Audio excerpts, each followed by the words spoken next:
Hello everyone, welcome to Concept Coaching Classes Bhopal, the official YouTube channel. My name is Nivedita Sahu. जैसा कि आप screen पर देख सकते हैं, ये वीडियो बेस्ड है पार्ट्स ऑफ स्पीच पर और ये इसका पार्ट 1 है। दैट मीन्स इसके और भी पार्ट्स हैं जो आगे आने वाले दिनों में हम देखेंगे। तो आइए वीडियो स्टार्ट करते हैं। इंग्लिश में पार्ट्स ऑफ स्पीच होती हैं टोटल 8। कौन कौन सी? Noun, pronoun, verb, adjective, adverb, preposition, conjunction and interjection. इनकी इंग्लिश में ज़रूरत क्या है? तो समझिए एक चीज़ कि जब भी कोई सेंटेंस हमारे सामने लिखा जाता है तो वो शब्दों से मिलकर बना होता है। मतलब कोई भी सेंटेंस ग्रुप ऑफ वर्ड्स से मिलकर बना होता है और हर एक वर्ड इंग्लिश के पार्ट्स ऑफ स्पीच का ही हिस्सा होता है।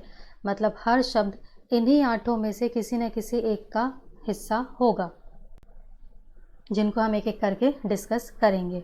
आज के वीडियो में हम बात करेंगे नाउन और प्रोनाउन के बारे में। आगे आने वाले वीडियोस में हम एक एक करके इनको भी देखेंगे। एक और इम्पॉर्टेंट बात ये भी ध्यान रखिए कि ऐसा कोई ज़रूरी नहीं है कि इंग्लिश में एक वर्ड का सिर्फ एक ही पार्ट्स ऑफ स्पीच हो। एक शब्द के एक से ज़्यादा पार्ट्स ऑफ स्पीच हो सकते हैं। ऐसे बहुत से वर्ड्स इंग्लिश में हैं। ये डिपेंड करता है सेंटेंस में कि वो काम क्या कर रहे हैं, उसके अकॉर्डिंग उनका पार्ट्स ऑफ स्पीच चेंज हो सकता है। इसको हम एक एग्जांपल से समझने की कोशिश करते हैं। एक सेंटेंस है आपके सामने, इसमें कहा गया है he told that man that the boy that helped the woman was his friend. मतलब उसने उस आदमी को बताया कि वो लड़का जिसने उस औरत की मदद की थी वो उसका दोस्त था।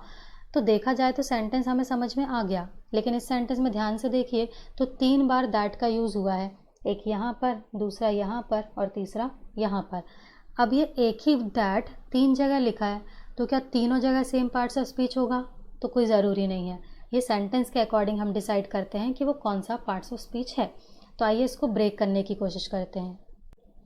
सबसे पहले सेंटेंस में ढूंढिए कि वर्ब कहाँ पर है, मेन वर्ब। तो ये मेन वर्ब है हमारे पास, टोल्ड। याद रखिए किसी भी सेंटेंस में आपको कुछ मिले ना मिले, 2 चीज़ें हमेशा मिलेंगी, एक मेन वर्ब और एक उसका सब्जेक्ट। तो यहाँ पे जो टोल्ड है वो मेन वर्ब है, मतलब बताने का काम हुआ है। इसका सब्जेक्ट कौन है? सब्जेक्ट है ही टोल्ड, उसने बताया। किसको बताया? उस आदमी को बताया। तो ये टोल्ड वर्ब का ऑब्जेक्ट हो गया। उसने उस आदमी को क्या बताया? दैट। ये जो दैट है यहाँ पर ये कंजंक्शन है। उसने उस आदमी को बताया कि वो लड़का जिसने उस औरत की मदद की थी वो उसका दोस्त था। तो यहाँ पे ये जो दैट है ये 2 क्लॉजेस को ज्वाइन कर रहा है। मतलब जितनी मेन वर्ब उतनी क्लॉज। तो एक सेंटेंस के अंदर एक से ज़्यादा क्लॉजेस हो सकती हैं। तो फिलहाल ये जो सेकंड वाला दैट है ये यहाँ पर कंजंक्शन है। पहला वाला जो दैट है ये मैन की विशेषता बता रहा है, इसलिए ये एडजेक्टिव कहलाएगा। आगे बढ़ते हैं तो उसने क्या बोला? He told that man that the boy that helped the woman. That यहाँ पे रिलेटिव प्रोनाउन का काम कर रहा है। मतलब ये बॉय को पॉइंट आउट कर रहा है, इस बॉय के बारे में कुछ बता रहा है कि वो लड़का जिसने मदद की थी उस औरत की। तो हेल्प्ड का सब्जेक्ट कौन है? Boy. The boy helped the woman and that boy was his friend. मतलब कि ये जो पहला दैट है वो एडजेक्टिव है, दूसरा दैट है कंजंक्शन और तीसरा दैट है रिलेटिव प्रोनाउन। मतलब आप देख सकते हैं कि एक ही शब्द को हमने अलग अलग पोजीशन में यूज़ किया तो उसका पार्ट्स ऑफ स्पीच कैसे चेंज हो गया। तो ऐसे बहुत से शब्द होते हैं इंग्लिश में जिनके एक से ज़्यादा पार्ट्स ऑफ स्पीच हो सकते हैं। इसलिए हमें चीज़ों को रटने की बजाय समझने की कोशिश करनी होगी ताकि सेंटेंसेस में हम कंफ्यूज ना हों। चलिए हम अपने वीडियो को स्टार्ट करते हैं। बात करते हैं नाउन और प्रोनाउन के बारे में। तो जैसा कि सबने सुना होता है, नाउन को हम हिंदी में संज्ञा कहते हैं। इसकी डेफिनेशन बचपन में सभी ने पढ़ी होती है कि किसी भी व्यक्ति, वस्तु, स्थान अथवा गुण के नाम को संज्ञा कहते हैं। या noun is a name of a person, place, animal और थिंग, जो कि बिल्कुल सही होती है। लेकिन हमें डेफिनेशन से उतना मतलब नहीं है क्योंकि एग्ज़ाम में डेफिनेशन नहीं पूछी जाती है आपसे, आपको नाउन पहचानते आना चाहिए। तो सिंपल सी बात है, नाउन मतलब किसी भी चीज़ का नाम, नेम ऑफ एनीथिंग, चाहे वो पर्सन का नाम हो, प्लेस का नाम हो, एनिमल का नाम हो, क्वालिटी का नाम हो या फिर फीलिंग्स का नाम क्यों ना हो। हर वो शब्द जिसकी पहचान उसके नाम से है वो सब कुछ इंग्लिश में नाउन कहलाएगा।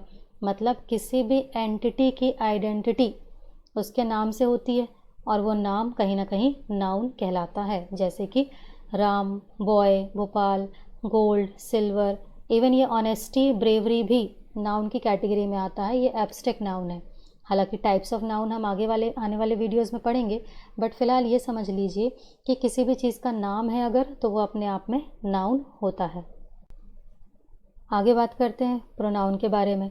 प्रोनाउन को सभी लोग सर्वनाम के नाम से भी जानते हैं हिंदी में। ये सिंपल सा नाउन के जैसा ही होता है, बस फ़र्क इतना है ये नाउन की जगह पर यूज़ होता है। ये नाउन को पॉइंट आउट करने का काम करता है। मतलब नाउन और प्रोनाउन में कोई बहुत बड़ा अंतर नहीं है, बस ये नाउन के रिपीटेशन को कम करने के लिए प्रोनाउन हम यूज़ कर लेते हैं। जैसे कि आई, यू, ही, शी। मतलब अगर हमने कहा है कि Ram is a good boy और सेकेंड टाइम राम के बारे में हमें कुछ कहना है, तो हम राम ना कहकर हम ही लगा सकते हैं। तो वो जो ही है वो उस राम को ही पॉइंट आउट कर रहा होगा। अब ये तो बात हो गई डेफिनेशन की कि नाउन मतलब नाम और प्रोनाउन मतलब जो नाउन के स्थान पे यूज़ होता हो वो शब्द। लेकिन एग्ज़ाम में हमें इन डेफिनेशन से ज़्यादा इनके यूजेज पे काम करना होगा। तो इसके लिए हम कुछ सेंटेंसेस देखते हैं, उसके बाद शायद हम निष्कर्ष निकाल सकें कि ये इंग्लिश में सेंटेंस में करते क्या हैं। एक एग्जाम्पल है हमारे सामने, Ram bought the pen from Rohit. इसमें कहा जा रहा है कि राम ने पेन खरीदा रोहित से। मीनिंग वाइज तो हमें क्लियर है, बट इसको थोड़ा सा हम पार्ट्स ऑफ स्पीच के हिसाब से देखें तो बॉट यहाँ पे वर्ब है, खरीदने का काम हुआ। किसने खरीदा? राम ने। सब्जेक्ट हो गया इसका राम।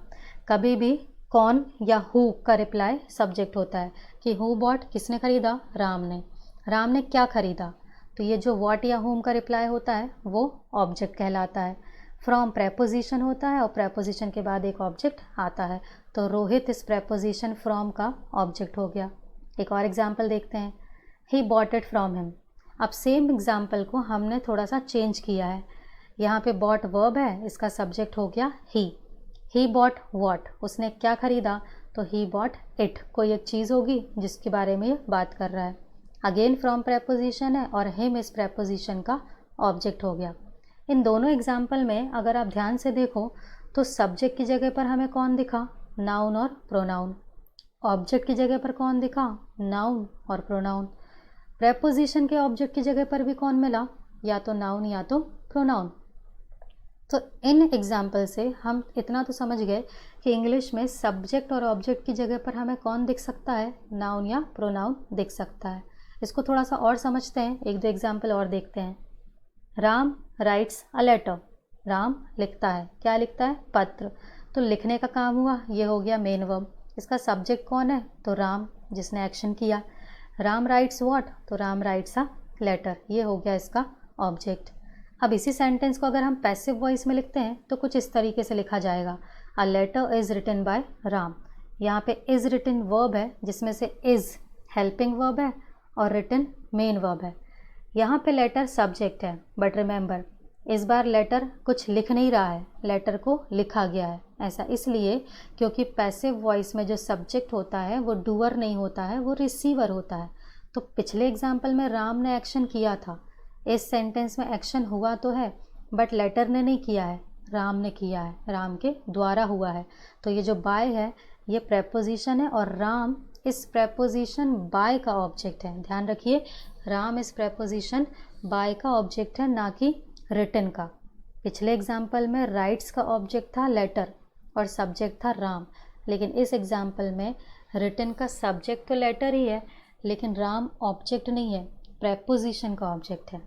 अब इसमें भी अगर हम ध्यान से देखें तो सब्जेक्ट ऑब्जेक्ट कौन है? नाउन। इन 3-4 एग्जाम्पल से हम एक चीज़ समझ गए कि जब जब सेंटेंस में सब्जेक्ट ऑब्जेक्ट की बात आएगी तो या तो नाउन का इस्तेमाल हो रहा होगा या तो प्रोनाउन का। तो कंक्लूजन इधर तक का ये निकला कि नाउन प्रोनाउन सेंटेंस में क्या कर सकते हैं? तो 3 काम कर सकते हैं। क्या क्या? या तो वो वर्ब का सब्जेक्ट बन रहे होंगे, या तो वर्ब का ऑब्जेक्ट बन रहे होंगे, या तो फिर प्रेपोजिशन का ऑब्जेक्ट बन रहे होंगे। आई होप यहाँ तक आपको बात समझ में आई होगी। अब थोड़ा सा इसका एडवांस लेवल भी देख लेते हैं, तो उसके लिए भी हम कुछ एग्जाम्पल्स पे चलेंगे। पहले यहाँ आपके सामने एक सेंटेंस है, रोहन इज़ अ डॉक्टर। इस सेंटेंस में अगर मैं पूछूं कि वर्ब कहाँ पर है तो आप बोलोगे कि ये इज़ हेल्पिंग वर्ब है, बट नहीं, ये इज़ यहाँ पर मेन वर्ब है। अब ऐसा क्यों हुआ? कहने को तो इज़ हेल्पिंग वर्ब का ही काम करता है, बिल्कुल करता है, लेकिन समझिए एक छोटी सी बात को कि इंग्लिश में ये जो टू बी फॉर्म होती हैं, बी की फॉर्म्स कौन सी, is, am, are, was, were, be, been, being, ये बी की फॉर्म्स कहलाती हैं। ये प्राइमरी हेल्पिंग वर्ब कहलाती हैं और इनकी खासियत ये होती है कि ये हेल्पिंग वर्ब भी बन सकती हैं और मेन वर्ब भी बन सकती हैं। अब पता कैसे चलेगा सेंटेंस में कि ये हेल्पिंग वर्ब है कि मेन वर्ब? तो सिंपल सा लॉजिक है, अगर इन हेल्पिंग वर्ब के बाद एक और मेन वर्ब मिलेगी तो समझ जाइएगा कि ये हेल्पिंग वर्ब का काम कर रही हैं। लेकिन अगर इनके बाद आपको कोई मेन वर्ब ना मिले तो ये खुद मेन वर्ब बनने का काम करने लग जाएंगे। तो यहाँ पे जो सेंटेंस है इसमें इज़ मेन वर्ब है और सब्जेक्ट है रोहन। अब ये जो डॉक्टर है ये सब्जेक्ट का कॉम्प्लीमेंट है, मतलब ये ऑब्जेक्ट नहीं, ये सब्जेक्ट कॉम्प्लीमेंट बनने का काम कर रहा है और इज़ यहाँ पे लिंकिंग वर्ब कहलाता है ग्रामर की लैंग्वेज में। अब पूछिए कि यहाँ पे ऑब्जेक्ट क्यों नहीं आया? तो सिंपल सी बात है कि ऑब्जेक्ट तब आता है जब एक्शन को रिसीव करने के लिए कोई हो। जब इस सेंटेंस में कोई एक्शन हुआ ही नहीं तो ऑब्जेक्ट आएगा ही क्यों? अब यहाँ पे आएगा सब्जेक्ट कॉम्प्लीमेंट। कॉम्प्लीमेंट का मतलब होता है पूरक, जो किसी चीज़ को पूरा करे। इसको सब्जेक्ट कॉम्प्लीमेंट इसलिए बोला गया है क्योंकि ये रोहन के बारे में कुछ बता रहा है कि रोहन कौन है? डॉक्टर है। इसको एक और एग्जाम्पल से समझते हैं। हमने कहा ही इज़ एन एक्टर, यहाँ पे भी इज़ क्या है? मेन वर्ब है। सब्जेक्ट कौन है? ही। अब ये जो एक्टर है ये सब्जेक्ट कॉम्प्लीमेंट कहलाएगा। मतलब आप एक बात समझिए कि जब भी सेंटेंस में to be form main verb बनने का काम करेगी तो इसके बाद ऑब्जेक्ट नहीं आएंगे, सब्जेक्ट कॉम्प्लीमेंट आएंगे। एक और एग्जाम्पल पे आते हैं। दिस कार इज़ माइन, यहाँ पे भी इज़ मेन वर्ब कहलाएगा क्योंकि दिस कार इसका सब्जेक्ट हो गया और माइन सब्जेक्ट कॉम्प्लीमेंट कहलाएगा।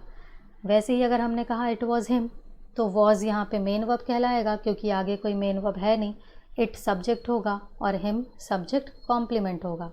मतलब जब भी is, am, are, was, were, be, been main verb बनने का काम करेंगे तो इनके बाद सब्जेक्ट कॉम्प्लीमेंट आएंगे और ये जो हेल्पिंग वर्ब जिसे हम मेन वर्ब कह रहे हैं इसे कहेंगे लिंकिंग वर्ब। क्यों कहते हैं लिंकिंग वर्ब? तो जो सब्जेक्ट और सब्जेक्ट कॉम्प्लीमेंट के बीच में लिंक बना रहा है वो लिंकिंग वर्ब कहलाता है। इन चारों एग्जाम्पल से अगर हम ध्यान से देखें तो एक बात और समझ में आई कि नाउन और प्रोनाउन सब्जेक्ट कॉम्प्लीमेंट बनने का काम भी कर सकते हैं।